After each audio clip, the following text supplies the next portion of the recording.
Online कक्षा में मैं आशुतोष कुमार सिंह एक बार आपका पुनः स्वागत करते हुए, जैसा कि आप लोग थियरी पढ़ रहे हैं, थियरी की क्लास आपकी है।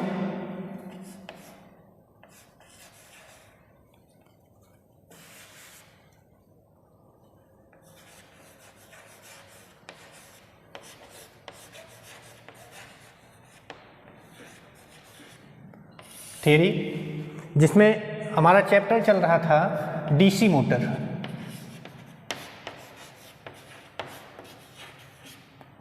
डीसी मोटर के कुछ बिंदुओं पर हम लोगों ने चर्चा कर लिया है। हम डीसी मोटर के प्रकार पढ़ रहे थे। डीसी मोटर के प्रकार में हमने आपको कल डीसी शंट मोटर पढ़ा दिया था। पिछले वीडियो में हमने डीसी शंट मोटर पढ़ा दिया है। हमने बताया था कि आज हम लोग सीरीज और कंपाउंड मोटर पढ़ेंगे। तो सबसे पहले कंपाउंड मोटर देख लेते हैं, सीरीज मोटर इसके बाद में देखते हैं क्योंकि सीरीज मोटर लंबा चलेगा। तो कंपाउंड मोटर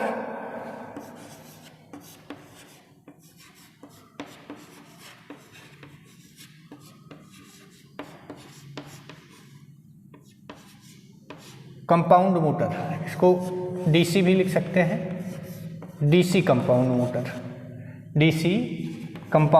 मोटर। जनरेटर पढ़े थे हम लोग। जनरेटर में हमने कंपाउंड जनरेटर को दो भाग में रखा था, एक कम्युलेटिव कंपाउंड और दूसरा डिफरेंशियल कंपाउंड। हमने आपको बताया था कि मोटर और जनरेटर दोनों में बहुत ज़्यादा फर्क नहीं होता, संरचना में लगभग समान होते हैं। केवल आउटपुट युक्तियाँ जो होती हैं, आउटपुट और इनपुट युक्तियाँ परिवर्तित होती हैं। जनित्र में हम इनपुट के रूप में यांत्रिक ऊर्जा देते हैं और मोटर में हम इनपुट के रूप में वैद्युतिक ऊर्जा देते हैं। जनित्र में हमें आउटपुट लेने के लिए स्लिप रिंग या स्प्लिट रिंग की आवश्यकता पड़ती है और हम वैद्युतिक ऊर्जा को आउटपुट लेते हैं। मोटर में हमें वैद्युतिक ऊर्जा आउटपुट नहीं मिलती, यहाँ पर हमको यांत्रिक ऊर्जा आउटपुट मिलती है जो शाफ्ट के माध्यम से लिया जाता है। तो कंपाउंड मोटर और कंपाउंड जनरेटर की संरचना लगभग समान होती है। तो पहला रहेगा, पहले हम लोग पढ़ेंगे, देखिए कंपाउंड पढ़ लेते हैं। पहले कंपाउंड को देख लेते हैं। कंपाउंड मोटर दो प्रकार से हो सकते हैं संयोजन के आधार पर। एक हो सकता है आपका लॉन्ग शंट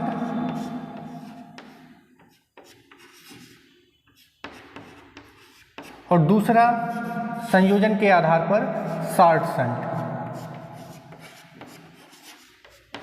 हमने आपको बताया कि संयोजन के आधार पर लॉन्ग शंट और शॉर्ट शंट बनाया जाता है। देखिए लॉन्ग शंट में हम ये कह सकते हैं कि जब सीरीज फील्ड से, थोड़ा सा लिख लेते हैं इसमें, जब आर्मेचर धारा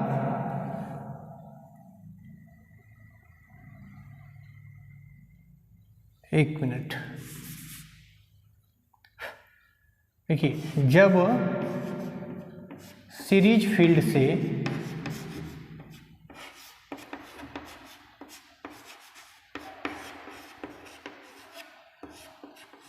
सीरीज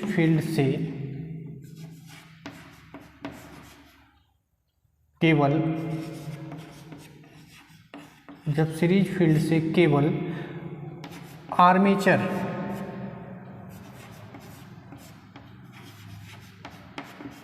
धारा प्रवाहित हो रही हो तो वह मोटर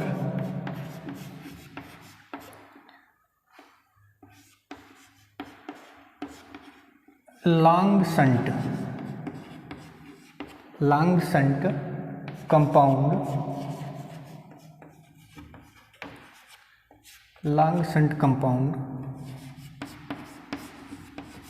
मोटर कहलाती है।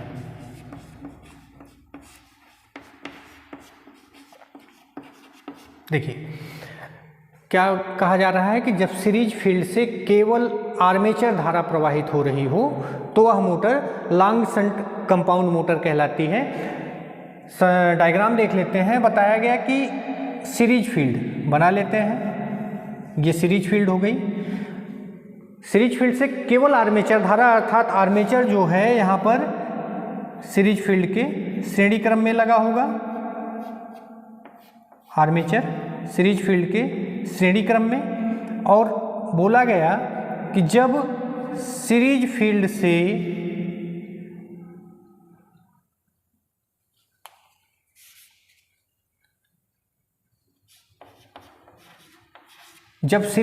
से केवल आर्मेचर धारा प्रवाहित हो रही है। देखिए हम कह रहे हैं कि सीरीज फील्ड से आर्मेचर धारा का प्रवाह होना है और आगे बढ़ेंगे तो यहाँ पर हमको मिल जाएगा शंट फील्ड।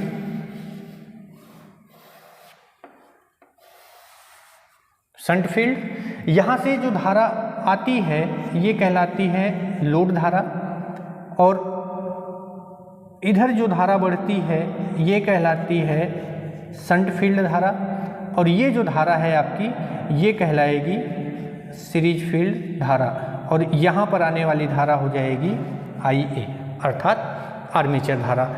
और यहाँ पर हम क्या करते हैं, सप्लाई को संयोजित करते हैं। यहाँ पर सप्लाई संयोजित कर दिया जाता है। बोला गया कि जब सीरीज फील्ड से केवल आर्मेचर धारा प्रवाहित होती है तो वह मोटर जो है लॉन्ग शंट कंपाउंड मोटर कहलाती है।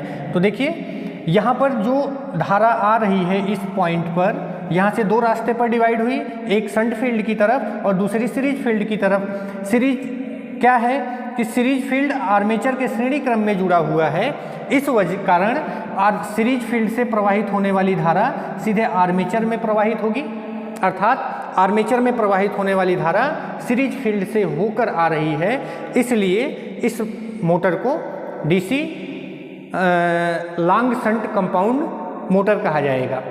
अब देख लेते हैं यहाँ पर टोटल धारा अर्थात लोड धारा बराबर क्या होगा।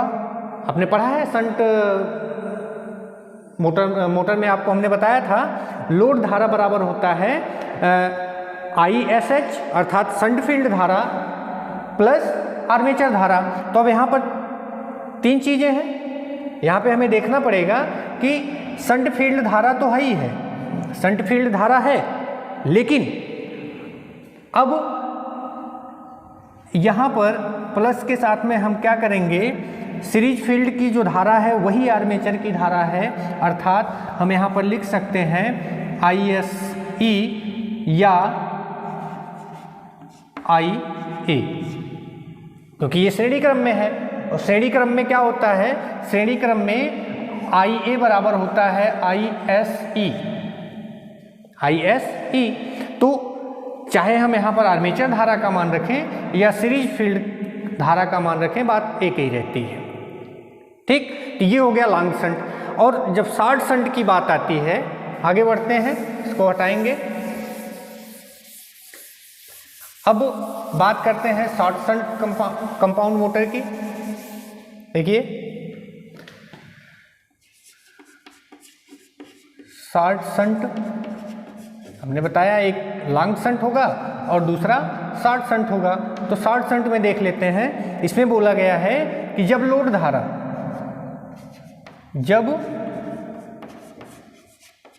धारा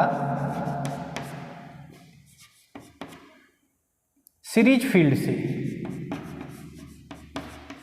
जब लोड धारा सीरीज फील्ड से होकर गुजरती है तो वह motor short shunt compound motor कहलाती है।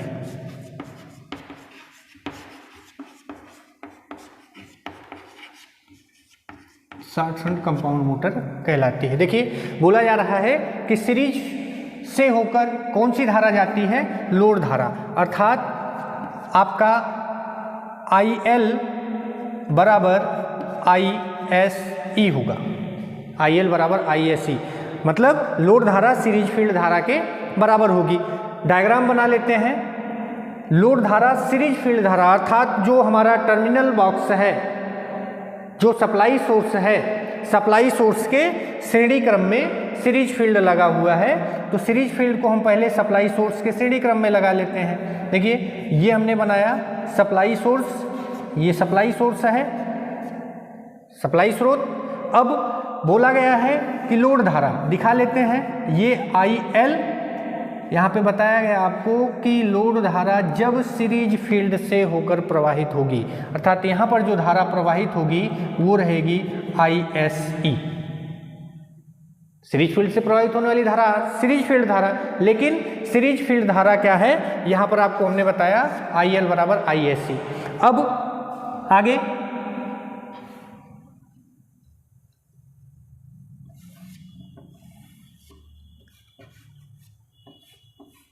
ये आर्मेचर हो गया, और आर्मेचर के समानांतर क्रम में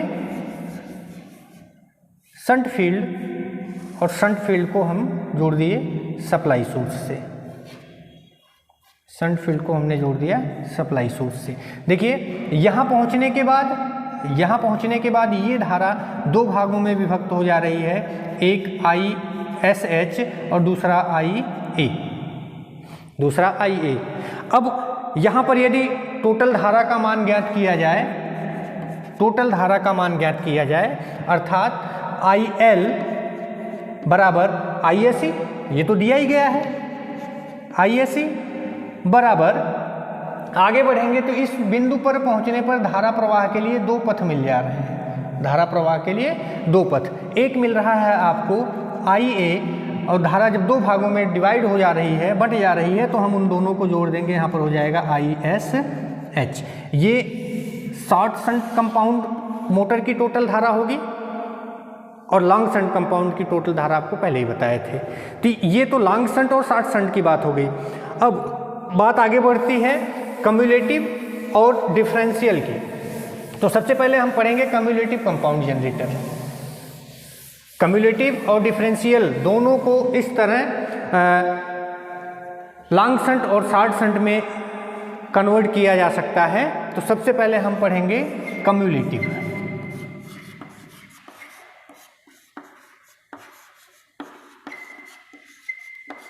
cumulative compound motor.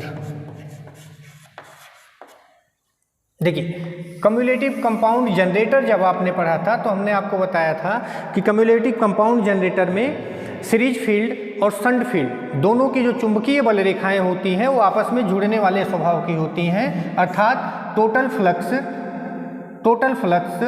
Phi T बराबर क्या होता है, phi SH plus phi SE, ये बताया गया था।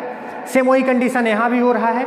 वहाँ तो हम विद्युत वाहक बल उत्पन्न करने के लिए फील्ड में धारा प्रवाहित करते थे जनित्र में, तो चुंबकीय क्षेत्र उत्पन्न होता था। यहाँ यांत्रिक ऊर्जा उत्पन्न करने के लिए हम सप्लाई सोर्स को इनपुट दे रहे हैं, उस कंडीशन में भी फ्लक्स फील्ड में उत्पन्न होगा। तो यहाँ पर क्या होगा, जब दोनों चुंबकीय फ्लक्स सीरीज फील्ड और शंट फील्ड दोनों के चुंबकीय फ्लक्स आपस में जुड़ने वाले स्वभाव के होंगे, तो यहाँ पर गति के मान में किसी भी प्रकार का परिवर्तन नहीं होगा, क्योंकि फ्लक्स के मान में कोई परिवर्तन नहीं हो रहा है। जब फ्लक्स के मान में परिवर्तन नहीं होता, अर्थात आपने पढ़ा था n बराबर या n अनुक्रमानुपाते EB, या आप छोड़ दीजिए n अनुक्रमानुपाते 1/φ, 1/φ, अर्थात यदि गति के मान में कोई परिवर्तन नहीं हो, फ्लक्स के मान में कोई परिवर्तन नहीं हो रहा है, तो गति के मान में कोई परिवर्तन नहीं होगा। अब यहाँ पर एक चीज़ और समझ में आती है कि यदि गति के मान में परिवर्तन नहीं हो रहा है तो उस मोटर का उपयोग करेंगे कहाँ। देखिए गति के मान में परिवर्तन हमने सुना है, हम पढ़े भी हैं कि जब मशीन पर लोड बढ़ता है मशीन पर जब लोड बढ़ता है तो जो उसकी गति होती है उसमें परिवर्तन होने लगता है, कमी होने लगती है, या लोड घटने से गति बढ़ने लगती है। तो यहाँ पर वो कंडीशन नहीं आ रही है, गति में किसी प्रकार का परिवर्तन नहीं हो रहा है। अर्थात जो आपका कम्युलेटिव कंपाउंड जनरेटर होगा ये नियत गति के लिए प्रयोग किया जा सकता है। तो यहाँ पर ये कह सकते हैं कि परिवर्ती लोड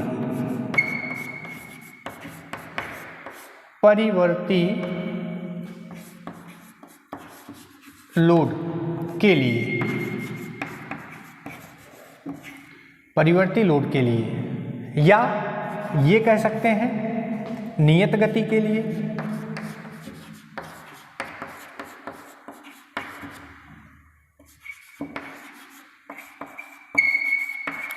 नियत गति के लिए दोनों एक ही चीज़ें हैं। हम मशीन का उपयोग क्यों करते हैं? हम मशीन का उपयोग इसलिए करते हैं कि हमें आउटपुट पूरी तरह से मिले, आउटपुट पूरी तरह मिले। यदि लोड में परिवर्तन होगा तो गति के मान में परिवर्तन होगा, और हमें क्या करना है कि हमें लोड परिवर्तन के साथ गति परिवर्तन को रोकना है।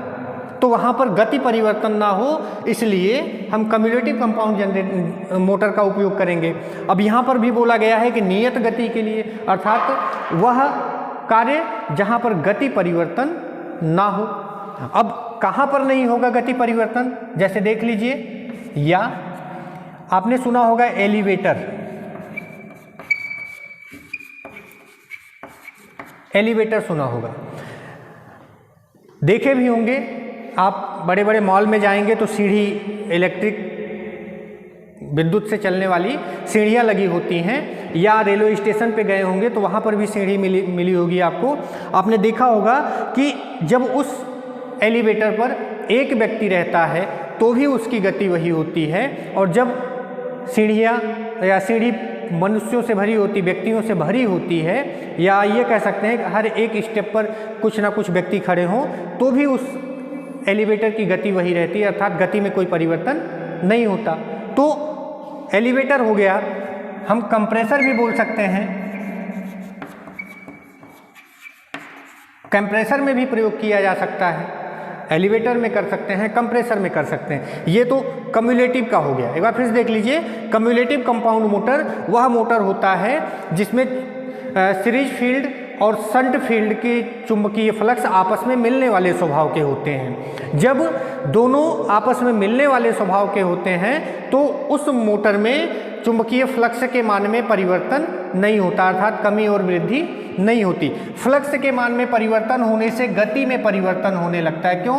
क्योंकि flux n is proportional that phi 1/फाई, ठीक है, ये होता है। गति फ्लक्स के विलोमानुपात में होती है।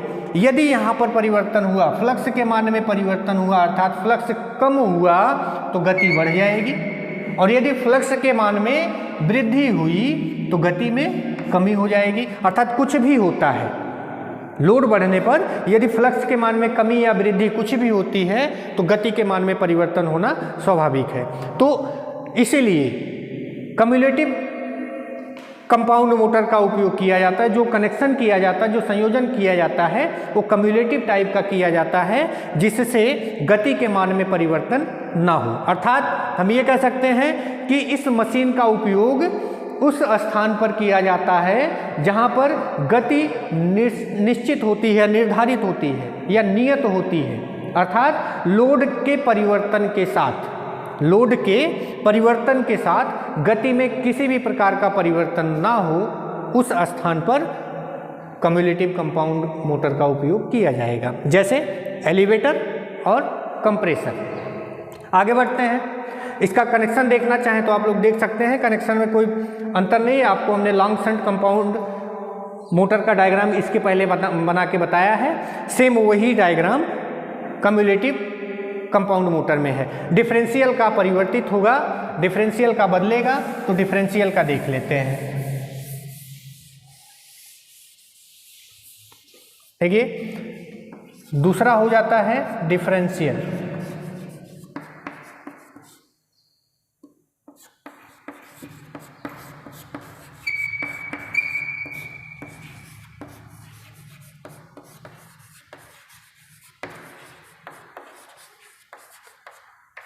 Differential compound motor.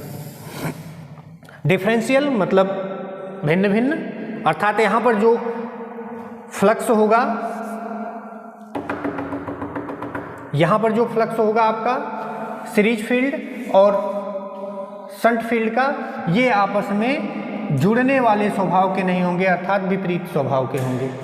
या ये कह सकते हैं कि यदि फाई एस एच इस दिशा में प्रवाहित हो रहा है तो फाई एस ई उसके विपरीत दिशा में प्रवाहित होगा। और आप जानते हैं कि जब दो क्षेत्र की चुंबकीय बल रेखाएं आपस में टकराती हैं तो उन चुंबकीय बल रेखाओं का अस्तित्व समाप्त हो जाता है, अर्थात वो चुंबकीय बल रेखाएं या उन चुंबकीय बल रेखाओं के द्वारा किसी भी प्रकार का कार्य नहीं हो पाता।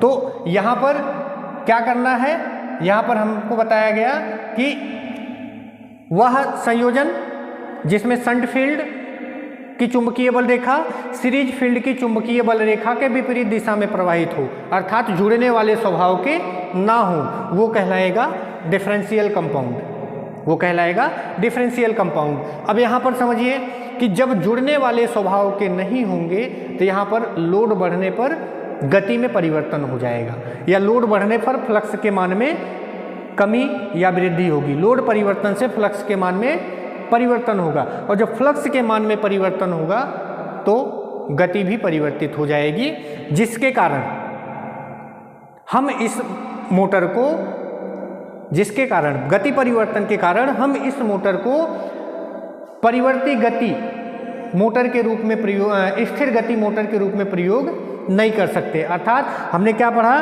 कि कम्युलेटिव कंपाउंड मोटर जो है ये आपका एलिवेटर और कंप्रेसर के लिए उपयोग किया गया, तो डिफरेंशियल कंपाउंड मोटर एलिवेटर और कंप्रेसर के लिए उपयोग नहीं किया जा सकता। इसका उपयोग यदि हम कर सकते हैं तो बैटरी चार्जर,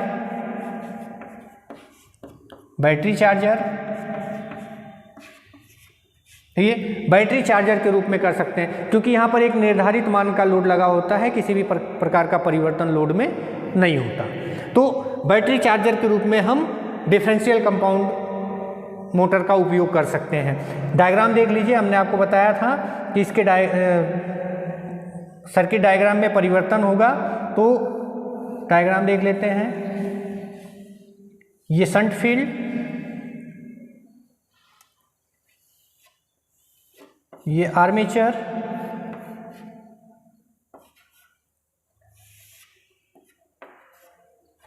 और ये सीरीज फील्ड।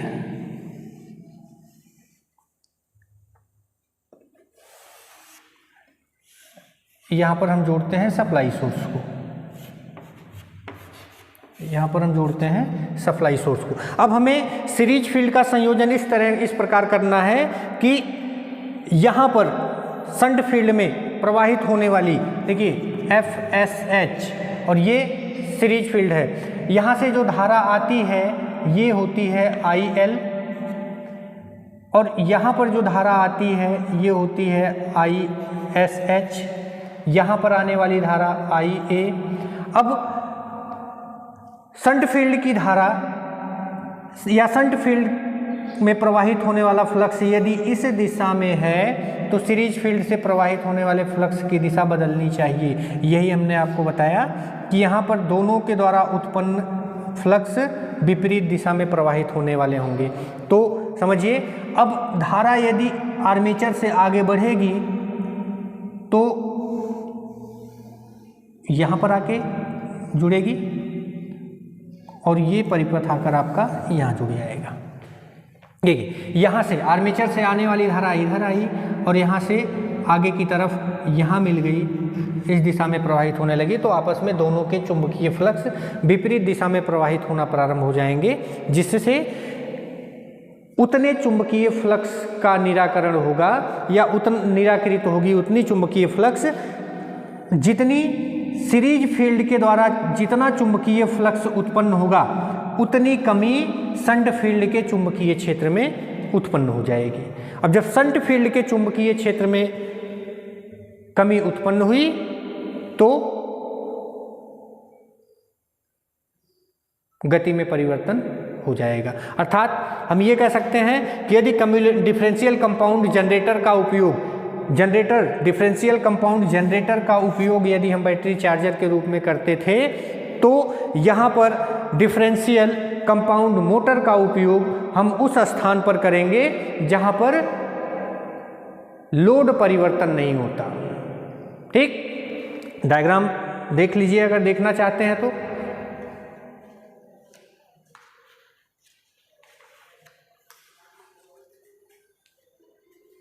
चलिए इसके बाद आगे बढ़ते हैं। अब हमको पढ़ना है डीसी कंपाउंड मोटर के बाद series motor. DC series motor पढ़ना है। आइए, ये आपका दूसरा पॉइंट था और ये तीसरा है। पहला पॉइंट हम आपको पिछले वीडियो में शंट मोटर का बता दिए थे। अब हमें पढ़ना है डीसी सीरीज मोटर।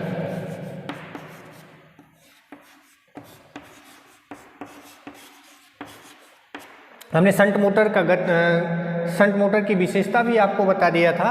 अब हम यहाँ पर डीसी सीरीज मोटर पढ़ेंगे। क्या होता है, कहाँ उपयोग होता है, इसकी विशेषता क्या होती है, लोड पर क्या होता है, गति टार्क, लोड पर टार्क का क्या परिवर्तन होता है या गति का क्या परिवर्तन होता है, वो सारी चीज़ें हम यहाँ पर पढ़ेंगे।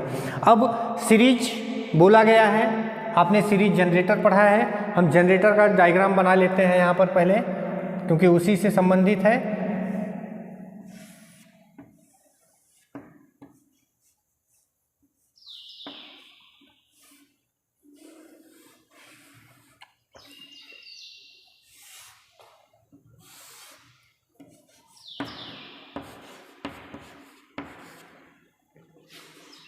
आपको बताया गया था कि सीरीज फील्ड मोटे तार और कम टर्न की बनाई जाती है। मोटे तार और कम टर्न की बनाई जाती है, जो आर्मेचर के श्रेणी क्रम में जुड़ी रहती है। तो देखिए यहाँ पर हम कह सकते हैं कि सीरीज मोटर की यदि परिभाषा दी जाए, ये आपका हो जाएगा IL, यहाँ से आने वाली धारा हो जाएगी IA और यहाँ से आगे बढ़ने वाली धारा जो हो जाएगी वो ISE हो जाएगी, सीरीज फील्ड धारा हो जाएगी।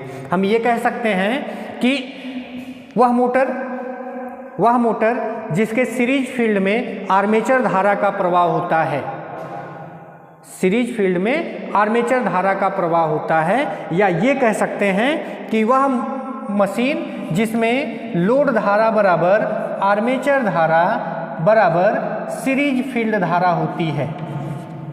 लोड धारा बराबर आर्मेचर धारा बराबर सीरीज फील्ड धारा होती है, वो क्या कहलाती है, सीरीज मोटर। अब यहाँ पर हमें समझना है, यहाँ पर हमको समझना है कि धारा तो मिल गई, हमें धारा प्राप्त हो गई है। अब हम ये देखते हैं कि यहाँ पर आर्मेचर में ही विरोधी विद्युत वाहक बल उत्पन्न होता है, आर्मेचर में ही विरोधी विद्युत वाहक बल उत्पन्न होता है। तो सीरीज मोटर में EB बराबर क्या हो जाएगा, सीरीज मोटर में EB बराबर आप पढ़े हैं, EB बराबर, इसके पहले आपने पढ़ा है EB बराबर V माइनस IA RA। लेकिन ध्यान दीजिए IA जो आपका आर्मेचर है, इसका प्रतिरोध और सीरीज फील्ड का प्रतिरोध आपस में जुड़ा हुआ है, सीरीज फील्ड का प्रतिरोध आपस में जुड़ा है, तो ये परिपथ का पूर्ण प्रतिरोध हो जाएगा। तो यहाँ पर हम लिख सकते हैं RA प्लस RSE, ये सूत्र बनेगा आपका विद्युत वाहक बल का। ठीक, अब विशेषता देख लेते हैं। अब हम विशेषता देख लेते हैं सीरीज मोटर की। सीरीज मोटर की विशेषता देखिए, एक तो होती है गति लोड विशेषता, एक होती है टार्क लोड विशेषता। तो सबसे पहले हम गति लोड विशेषता देखते हैं। गति लोड विशेषता,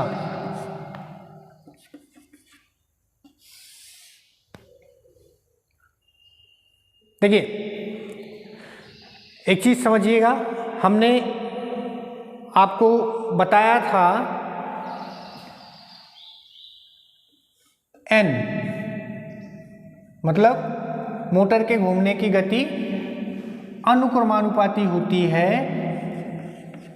EB बटे फाई के, EB बटे फाई के। ठीक, अब यहां पर यह समझना है कि यदि फ्लक्स का मान कम है तो गति का मान अधिक होगा। फ्लक्स का मान कम है तो गति का मान अधिक होगा। और फ्लक्स कब उत्पन्न होगा? फ्लक्स किसके अनुक्रमानुपाती होता है? फ्लक्स अनुक्रमानुपाती होता है I के, फ्लक्स अनुक्रमानुपाती होता है धारा के। समझिए, यदि लोड नहीं है, यदि मशीन पर लोड नहीं है तो लोड धारा का मान शून्य होगा। यदि मशीन पर लोड नहीं है तो लोड धारा का मान शून्य होगा। और जब लोड धारा का मान शून्य होगा अर्थात धारा का मान शून्य है तो फ्लक्स का मान भी शून्य होगा, फ्लक्स का मान भी शून्य होगा। और जब फ्लक्स का मान शून्य होगा, समझिए फ्लक्स यदि न्यूनतम है तो गति क्या होगी? अधिकतम हो जाएगी, गति अधिकतम हो जाएगी।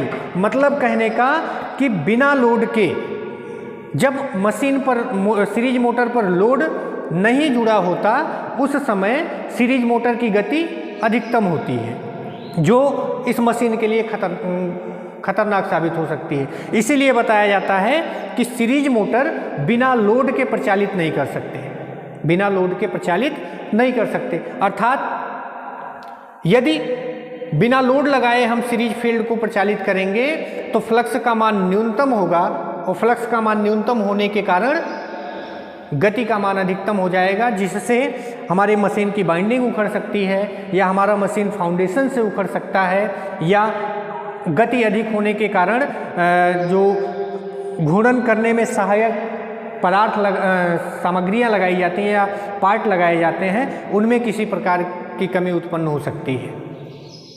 तो यहाँ से एक चीज़ ये स्पष्ट होता है कि सीरीज मोटर बिना लोड के कभी प्रचालित नहीं किया जा सकता। तो अब गति लोड विशेषता बताइए, पढ़ेंगे हम लोग गति लोड विशेषता, इसको हमें साफ करना पड़ेगा। गति लोड विशेषता, यहाँ पर गति लोड विशेषता में हम ये पढ़ेंगे कि लोड बढ़ने पर गति के मान में क्या परिवर्तन होता है, या गति कम करने के लिए हमें क्या करना होता है। ठीक है, देखिए गति लोड विशेषता आपने पढ़ा, अभी आपको हमने बताया कि n अनुक्रमानुपाते V minus I A R A अपान फाई गति फ्लक्स के विलोमानुपात में होती है, गति फ्लक्स के विलोमानुपात में होती है, लेकिन वोल्टेज ड्रॉप के अनुक्रमानुपात में। गति फ्लक्स के विलोमानुपात में और वोल्टेज ड्रॉप के अनुक्रमानुपात में। यदि फ्लक्स की बात करें तो फ्लक्स जो होता है वो धारा के अनुक्रमानुपाती होता है, फ्लक्स धारा के अनुक्रमानुपाती। लेकिन गति क्या होती है?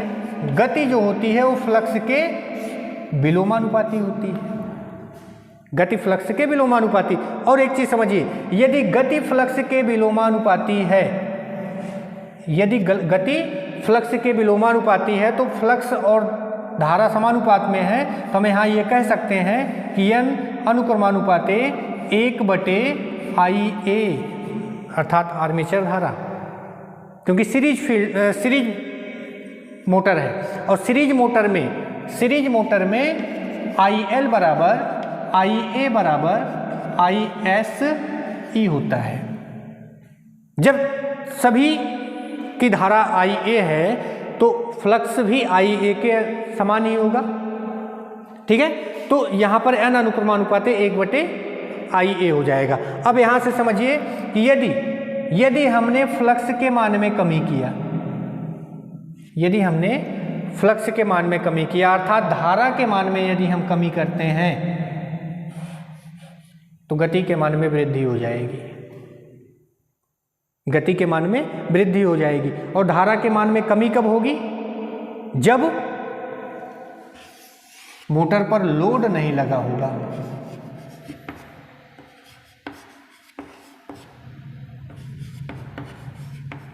जब मोटर पर लोड नहीं होगा तो लोड धारा का मान कम होगा, और लोड धारा, आर्मेचर धारा और सीरीज धारा आपस में बराबर होती हैं, तो यहाँ पर गति के मान में वृद्धि हो जाएगी। डायग्राम देख लेते हैं।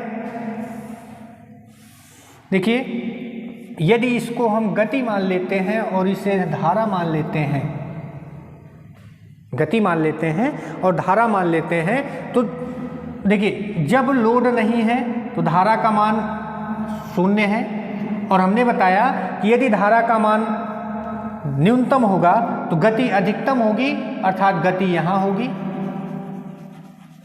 अधिकतम पर। ठीक, जैसे जैसे हम धारा के मान को बढ़ाएंगे, जैसे जैसे हम धारा के मान को बढ़ाएंगे वैसे वैसे गति कम होती जाएगी। धारा के मान को बढ़ाते गए तो गति कम होती जा रही है, तो धारा के मान को जैसे जैसे हम बढ़ाएंगे वैसे वैसे गति के मान में कमी होती चली जाएगी। ये आपका आरेख बनता है गति लोड विशेषता का। ठीक, आगे गति लोड विशेषता के बाद हमको पढ़ना है टार्क लोड विशेषता। देखिए, अगला है टार्क लोड विशेषता।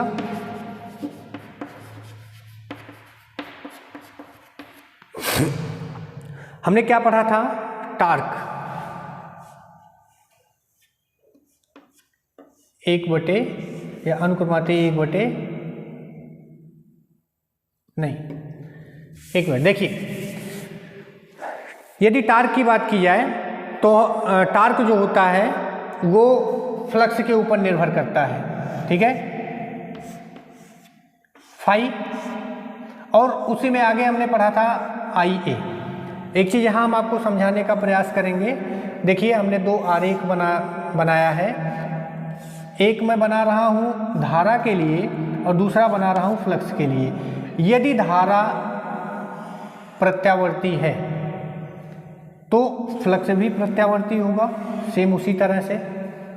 यदि नियत है तो फ्लक्स भी नियत होगा, अर्थात धारा फ्लक्स के समरूप चलती है। ठीक, इसलिए हम क्या कह सकते हैं, यदि दोनों चीज़ें समान हैं। आपने पढ़ा नहीं है, आपने पढ़ा है कि फ्लक्स जो होता है वो IA के अनुक्रमानुपाती होता है, धारा के अनुक्रमानुपाती होता है। ठीक, तो हम ये कह सकते हैं कि यहाँ पर IA × IA हो सकता है, और हो जाएगा I²A, अर्थात टार्क जो होता है ये धारा, आर्मेचर धारा के वर्ग के अनुक्रमानुपाती होता है, आर्मेचर धारा के वर्ग के अनुक्रमानुपाती हो जाता है। अब देखिए, यहाँ पर आपको ये चीज़ समझनी है कि DC शंट जो DC सीरीज मोटर होती है इसमें स्टार्टिंग टार्क बहुत उच्च होता है। DC सीरीज मोटर का स्टार्टिंग टार्क बहुत उच्च होता है। क्यों? क्योंकि धारा के वर्ग के समानुपाती है, ये अनुक्रमानुपाती। ठीक, तो ये हो गया आपका टार्क लोड विशेषता। आरेख बना लेते हैं। यदि इसको हम टार्क मान लेते हैं और इसको धारा मान लेते हैं, टार्क और धारा, तो यहाँ पर हमें एक चीज़ समझना है कि जैसे जैसे देखिए वर्ग के अनुक्रमानुपात में चल रहा है, जब धारा का मान न्यूनतम है तो टार्क भी न्यूनतम होगा।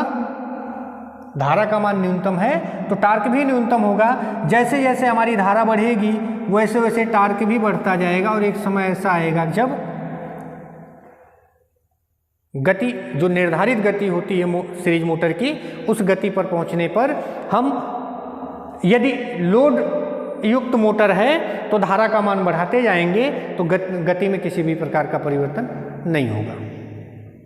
अर्थात ये आपका गति लोड विशेषता का आरेख है।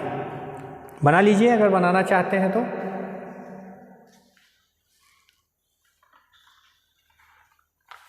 चलिए आगे बढ़ते हैं। अब हमें पढ़ना है मोटर का गति नियंत्रण। हम सीरीज मोटर का भी शंट मोटर का गति नियंत्रण हमने पढ़ लिया है, नहीं विशेषता पढ़ी थी। हम शंट मोटर और सीरीज मोटर दोनों मोटरों का गति नियंत्रण पढ़ेंगे। आगे बढ़ते हैं।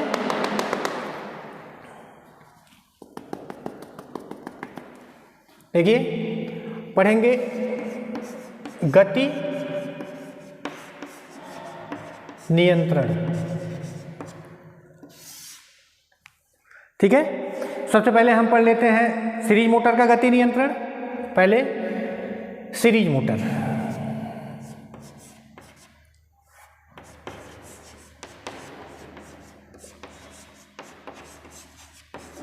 देखिए सीरीज मोटर का गति नियंत्रण। देखिए सीरीज मोटर में दो प्रकार से गति नियंत्रित की जाती है, एक आर्मेचर नियंत्रण विधि और एक होता है फील्ड नियंत्रण विधि। दो प्रकार की विधियां हैं, एक आर्मेचर नियंत्रण विधि, आर्मेचर नियंत्रण विधि, और दूसरी फील्ड नियंत्रण विधि।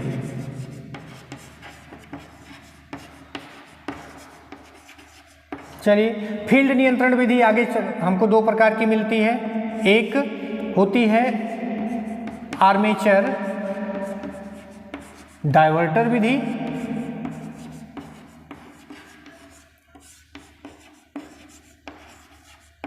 और दूसरी होती है फील्ड डायवर्टर विधि।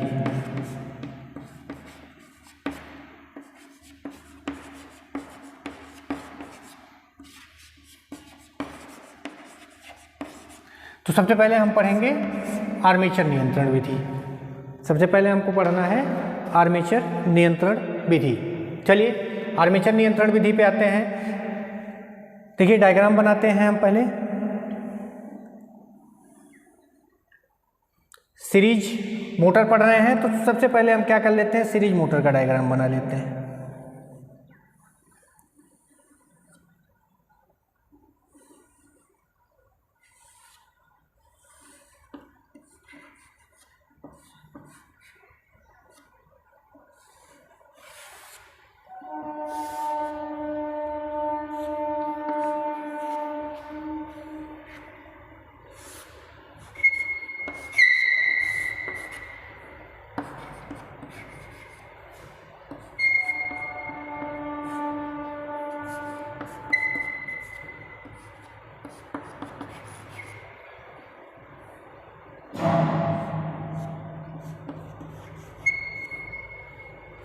चलिए देखते हैं। यहाँ पर बोला जा रहा है कि आर्मेचर नियंत्रण, हम केवल आर्मेचर को नियंत्रित करेंगे, केवल आर्मेचर को नियंत्रित करेंगे। तो यह विधि हमें बनाने के लिए हम सीरीज फील्ड के और आर्मेचर फील्ड के या आर्मेचर के श्रेणी क्रम में एक बाह्य प्रतिरोधक को जोड़ेंगे। अब इसको हम लिख सकते हैं कि RE एक्सटर्नल रेजिस्टेंस, बाह्य प्रतिरोधक को आर्मेचर के श्रेणी क्रम में जोड़ दिया जाता है। समझिएगा हम पढ़े क्या हैं, N बराबर हमने पढ़ा है, या N अनुक्रमानुपाते नहीं, N बराबर, देखिए हमने पढ़ा है N बराबर V minus IA RA, V minus IA RA, N बराबर क्या पढ़े हैं, N बराबर V माइनस IA RA। अब यहाँ पर समझना है, इसको बराबर भी कर सकते हैं, अनुक्रमानुपात में भी कर सकते हैं, अनुक्रमानुपात ही कर लीजिए, ठीक। अब समझिए, जब तक ये प्रतिरोध नहीं था, जब तक एक्सटर्नल रेजिस्टेंस नहीं लगा हुआ था, तब तक हमारे पास क्या प्रतिरोध में क्या क्या था, सीरीज फील्ड का प्रतिरोध और आर्मेचर का प्रतिरोध, तो प्लस हो जाएगा RSE। लेकिन जब हम एक्सटर्नल रेजिस्टेंस को जोड़ देते हैं तो इसका प्रतिरोध भी इसी में आके जुड़ जाता है। थोड़ी देर के लिए हम केवल IARA को अगर देखकर चलें तो जो भी प्रतिरोध हमारे पास था या जो भी गुणनफल इसका मिलता था हमें वोल्टेज ड्रॉप का, वो अब बढ़ जा रहा है। क्यों बढ़ जा रहा है, क्योंकि सीरीज फील्ड और हमारा एक्सटर्नल रेजिस्टेंस जो है इसका दोनों का प्रतिरोध जुड़ गया, और जब दोनों का प्रतिरोध जुड़कर विद्युत वाहक बल के मान से घटेगा तो विद्युत वाहक बल के मान में कमी आएगी, विद्युत वाहक बल के मान में कमी होगी, और जब विद्युत वाहक बल के मान में कमी होगी तो गति भी कम हो जाएगी। ये हम ये कह सकते हैं कि सीरीज मोटर का आर्मेचर नियंत्रण विधि का उपयोग हम तब करते हैं जब हमें निर्धारित गति से कम गति पर चलाना होता है, या इस विधि का उपयोग करके हम मशीन की दी गई निर्धारित गति से कम गति प्राप्त कर सकते हैं। ठीक, अब यहाँ पर ये भी आप देख सकते हैं कि आर्मेचर के श्रेणी क्रम में अतिरिक्त प्रतिरोध जोड़ा जा रहा है, आर्मेचर के श्रेणी क्रम में अतिरिक्त प्रतिरोध, तभी हम आर्मेचर नियंत्रण विधि इसको कहते हैं। ठीक है, अब आगे बढ़ते हैं। दूसरा हमारा जो पॉइंट है वो फील्ड नियंत्रण विधि है। तो इसी में फील्ड नियंत्रण विधि, देखिए फील्ड नियंत्रण विधि पे आते हैं। फील्ड नियंत्रण विधि में आपको मिला आर्मेचर डायवर्टर विधि और फील्ड डायवर्टर विधि। आर्मेचर डायवर्टर, डाइवर्ट करने का मतलब वहाँ पर आने वाली जो भी यूनिट होगी या जो भी राशि होगी उसे हमें दूसरे पथ पर प्रवाहित करना है या दूसरे पथ पर डिवाइड करना है। तो सीरीज मोटर है, हमने बना लिया। सबसे पहले आपको दिया गया आर्मेचर डाइवर्टर, आर्मेचर डाइवर्टर, यहाँ पर हम बना रहे हैं आर्मेचर, ये आर्मेचर हो गया।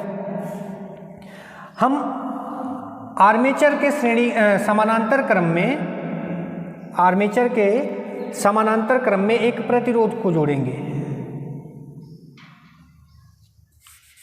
एक एक्सटर्नल प्रतिरोध जोड़ दिया जाएगा, अतिरिक्त प्रतिरोध जोड़ दिया जाएगा।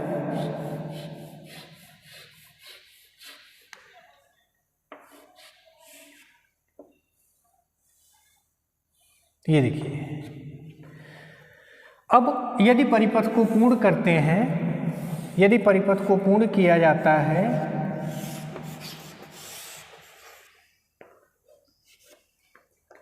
परिपथ को पूर्ण किया जाता है तो ये आपका हो जाएगा FSE और ये हो जाएगा RE external resistance. Series field का प्रतिरोध होगा RSE, आर्मेचर का प्रतिरोध होगा RA। यहाँ से प्रवाहित होने वाली धारा का मान हो जाएगा IL। यहाँ से आगे बढ़ने वाली धारा जो होगी वो रहेगी ISE। किंतु यहाँ पहुँचने पर जब धारा दो रास्ते पर डिवाइड हो जाएगी तो अलग अलग, यहाँ पर हो जाएगा IE का मतलब एक्सटर्नल रेजिस्टेंस जो लगा है उसमें प्रवाहित धारा, और यहाँ पर आने वाली धारा हो जाएगी IA। देखिए हम क्या पढ़े हैं, हमने गति को पढ़ा है कि गति जो होती है वो फ्लक्स के विलोमानुपात में होती है, गति फ्लक्स के विलोमानुपात में होती है। अब यहीं पे समझना है कि यहाँ तो फ्लक्स के विलोमानुपात में भी होती है, और दूसरी चीज़ और हम यहाँ पर ये भी लिख सकते हैं कि EB अपान, चलिए यहाँ से देख लेते हैं, EB अपान फाई हमने पढ़ा है N अनुक्रमानुपाते EB बटे फाई। EB कहाँ उत्पन्न हो रहा है, यहाँ पर EB यहाँ पर उत्पन्न हो रहा है। क्यों उत्पन्न हो रहा है, क्योंकि इसमें जब धारा प्रवाहित की जा रही है, धारा प्रवाहित होने पर एक बल उत्पन्न हो रहा है जो फील्ड के चुंबकीय बल से खिंचाव या फील्ड के चुंबकीय बल पर प्रभाव डाल रहा है, जिससे रोटर में एक घुमाव बल उत्पन्न होता है, और उस घुमाव बल के कारण जब रोटर घूमता है तो रोटर में स्थापित चालक एक विद्युत वाहक बल की उत्पत्ति करता है या एक बल प्रेरित करता है जो कहलाता है EB। अब यदि आर्मेचर में धारा कम मान में प्रवाहित होगी, देखिए यहाँ से धारा दो भाग में डिवाइड हो गई, अब धारा का मान यहाँ पर कम हो गया क्योंकि सीरीज फील्ड की जो धारा थी यदि वही आर्मेचर की धारा होती तो गति बढ़ती, लेकिन सीरीज फील्ड की धारा को दो भाग में डिवाइड कर दिया गया, एक एक्सटर्नल रेजिस्टेंस में, दूसरा आर्मेचर में। तो जब आर्मेचर में धारा का मान कम हो गया, धारा का मान जब कम होगा तो आपको बताया गया है धारा फाई के अनुक्रमानुपाती होती है, धारा फ्लक्स के अनुक्रमानुपाती होती है, तो फ्लक्स का मान कम हो जाएगा, और जब फ्लक्स का मान कम होगा तो विद्युत वाहक बल अर्थात EB जो है, जो यहाँ पे जनरेट हो रहा है इस EB के मान में कमी होगी। ये देखिए, यदि EB के मान में कमी हो रही है तो गति के मान में कमी हो जाएगी। अर्थात हम ये कह सकते हैं कि आर्मेचर डायवर्टर विधि का उपयोग हमें तब करने की आवश्यकता होती है जब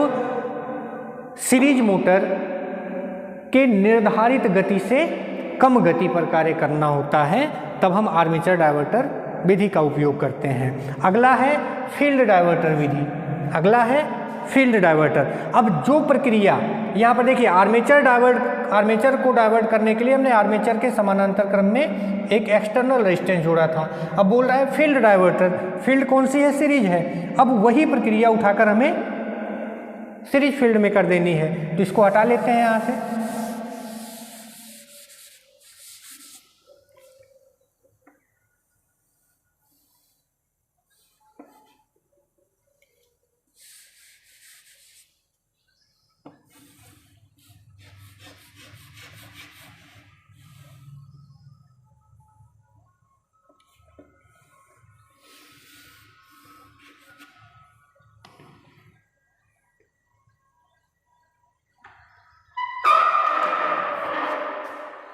देखिए, अब ये हो जाएगा, यदि ये है एक्सटर्नल रेजिस्टेंस तो ये हो जाएगी एक्सटर्नल रेजिस्टेंस की धारा, ये सीरीज फील्ड की धारा और आर्मेचर धारा। ठीक, अब यहाँ पर यही समझना है, हमने क्या बताया था कि धारा का मान कम होगा तो फ्लक्स के मान में कमी आएगी। जो भी लोड धारा यहाँ प्रवाहित हो रही थी, वो इस स्थान पर आगे पहुँचने पर दो भाग में डिवाइड हो गई, एक सीरीज फील्ड धारा के रूप में, दूसरी एक्सटर्नल धारा के रूप में। ठीक, तो अब सीरीज फील्ड की धारा के मान में कमी हो रही है, अर्थात यदि यहाँ पर कमी होगी, यदि सीरीज फील्ड की धारा में कमी होगी, इसको कर लेते हैं 1/, यदि सीरीज फील्ड की धारा में कमी होती है तो गति के मान में वृद्धि हो जाती है। अर्थात ये कह सकते हैं कि फील्ड डायवर्टर विधि का उपयोग तब करते हैं जब हमें निर्धारित गति से उच्च गति की आवश्यकता होती है। अर्थात जहां मशीन की निर्धारित गति से उच्च गति की आवश्यकता पड़ती है वहां पर हम फील्ड डायवर्टर का उपयोग करते हैं, और जहां पर निर्धारित गति से निम्न गति की आवश्यकता होती है वहां पर आर्मेचर डायवर्टर विधि का उपयोग करते हैं। आगे ये तो फील्ड नियंत्रण विधि से हम दो प्रकार की गतियां प्राप्त कर रहे हैं, आर्मेचर डायवर्टर से कम गति और फील्ड डायवर्टर से उच्च गति। किंतु केवल यदि आर्मेचर नियंत्रण विधि की बात की जाए तो आर्मेचर नियंत्रण विधि में हमें गति सदैव कम ही प्राप्त होती है, अधिक नहीं। अर्थात निर्धारित गति से कम गति प्राप्त करने के लिए हम केवल आर्मेचर नियंत्रण विधि का उपयोग करते हैं। इसके बाद एक गति और आपकी बच रही है, लिख दे रहे हैं, थोड़ा सा टॉपिक लंबा चलेगा, इसके लिए हम आज इस वीडियो में उसे शामिल नहीं करेंगे। हम अगले वीडियो में आप लोगों को उस टॉपिक को पढ़ाएंगे। जो अगला नियंत्रण है वो है वार्ड लियोनार्ड विधि। वार्ड लियोनार्ड विधि ये गति नियंत्रण विधि है, इसके बारे में हम अगली वीडियो में चर्चा करेंगे। तब तक के लिए धन्यवाद।